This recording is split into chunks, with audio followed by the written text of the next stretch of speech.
কিয়ামতের আলামতের হাদিস আমি এটাও পড়েছি, শেষ জামানায় মোহর অনেক বেশি করা হবে, দেওয়া হবে কম। হয় না এমন? আর আর বাকি আছে আলামতের কিছু।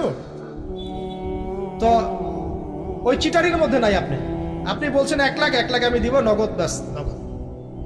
বলছেন 5 লাখ দেওয়ার সামর্থ্য আছে আমার, 5 লাখ দিব, যে নগদ শেষ, পরে মাফ নিয়ে নিব, এইসব বার্গেনিং আপনি নাই। আর এখনকার বিবাহগুলো দেখলে মনে হয় যে মেয়ের বাবা ছেলেকে বিক্রি করছে আর ছেলের বাবা মেয়ে কিনছে।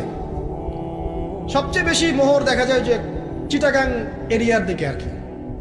এবং আপনি জানেন কি না, সবচেয়ে বেশি বিবাহ বিচ্ছেদ ওই জায়গায় বেশি।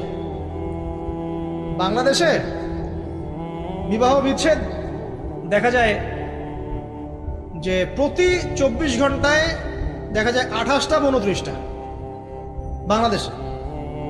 হ্যাঁ, শুধু তাই না, আমি দেখলাম যে 10 লক্ষ মেয়ে অতিরিক্ত আছে পুরুষদের তুলনায় সমাজে ঘুরে বেড়াচ্ছে, স্বামী নাই। 10 লক্ষ মেয়ে। এবং এই ডিভোর্স দেওয়ার ক্ষেত্রে দেখা গেছে যে মেয়েদের প্রবণতা বেশি। 70% মেয়ে ডিভোর্স দিয়েছে, ছেলে দেয় নাই, 30% ছেলে। তাহলে মেয়েদের সাইকোলজি চিন্তা করেন। ও মনে করছে আমি তো এখন শিক্ষিত হয়ে গেছি, তোমাকে আমার দরকার নাই, আমি চাকরি করে খাবো। খুব বেশি শিক্ষিত দরকার নাই আপনার, দিনী শিক্ষা আছে কিনা ওটা দেখবেন। ফ্যামিলিস্ট মেয়েদেরকে নেওয়ার দরকার নাই, আপনি নিবেন ইসলামিক অনুশাসনে চলে এমন মেয়ে। এরপর যখন পরিবার স্টার্ট হবে, আল্লাহর কাছে বরকত চাবেন, বিয়েটা সহজ করে নেবেন। যে বিয়েতে খরচ যত কম, সে বিয়েতে আল্লাহর বরকত তত বেশি। হাদিস। অলিমা হবে, মাশাআল্লাহ, আপনার বিবাহিত জীবন মোবারক হোক, দোয়া করি।